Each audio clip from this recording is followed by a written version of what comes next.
Hello বন্ধুরা, আজকে আমরা কথা বলবো এমন কিছু স্মার্টফোন নিয়ে যেগুলোর দাম 25,000 টাকার মধ্যে এবং যেগুলো দিয়ে তুমি অনায়াসে ভিডিও এডিটিং করতে পারবা কোনো প্রকার ল্যাগ ছাড়াই। তুমি যদি একজন বিগিনার ভিডিও ক্রিয়েটার হও বা একজন স্টুডেন্ট যাকে দরকার একটা ভালো ফোন ভিডিও এডিটিংয়ের জন্য, তাহলে এই ভিডিওটা একদম তোমার জন্যই বানানো। চলো শুরু করি আজকের লিস্ট। 1. Infinix zero 30 4G। এই ফোনে আছে হিলিও G99 প্রসেসর, যা ভিডিও এডিটিং অ্যাপ যেমন কাইনমাস্টার, ক্যাপকাট, ভিএন সবই স্মুথলি চালায়। সাথে থাকছে 8GB র্যাম আর 256GB স্টোরেজ। অনেক বড় বড় ভিডিও ফাইলও কোনো প্রবলেম ছাড়াই এডিট করতে পারবা।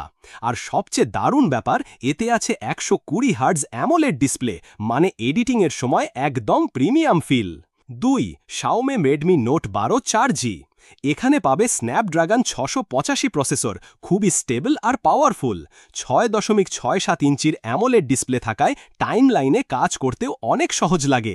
ব্যাটারি 5000 mAh, একবার চার্জ দিলে অনেকক্ষণ চলবে। 3. Samsung Galaxy A14 4G।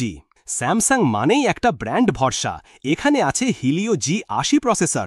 নতুনরা এডিটিং শিখতে চাইলে দারুণ একটা অপশন। স্যামসাংয়ের ওয়ান ইউআই অনেক ক্লিন আর ইউজার ফ্রেন্ডলি, ডিসপ্লেটাও বড়, ফলে ভিডিও এডিট করা অনেক সহজ।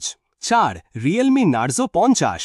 এটা আসছে মিডিয়াটেক হিলিও G96 প্রসেসরের সাথে। একটু পুরনো হলেও পারফরমেন্স এখনও ভালো। 120 হার্টজ ডিসপ্লে আর 6GB র্যাম থাকায় ভিডিও এডিটিং হবে একদম স্মুথলি। ক্যাপকাট বা ভিএন এডিটর সবই ভালোভাবে চলে। তাহলে ভাই, যদি তুমি চাইছো ভিডিও এডিটিংয়ের জন্য একটা বাজেট ফোন, তাহলে ইনফিনিক্স জিরো 30 এখনকার সবচেয়ে ভালো ভ্যালু ফর মানি অপশন। আর যদি ব্যালেন্স চাও ব্র্যান্ড আর পারফরমেন্সের মধ্যে, তাহলে রেডমি নোট 12 বা স্যামসাং A14 অনেক ভালো চয়েস। তুমি কোন ফোনটা নিতে চাও বা কোনটা তোমার সবচেয়ে পছন্দ হয়েছে কমেন্টে জানাও। ভিডিওটা ভালো লাগলে লাইক দিও, শেয়ার করো বন্ধুদের সাথে আর সাবস্ক্রাইব করতে ভুলো না। এমন বাজেট টিপস নিয়ে আবার আসছি।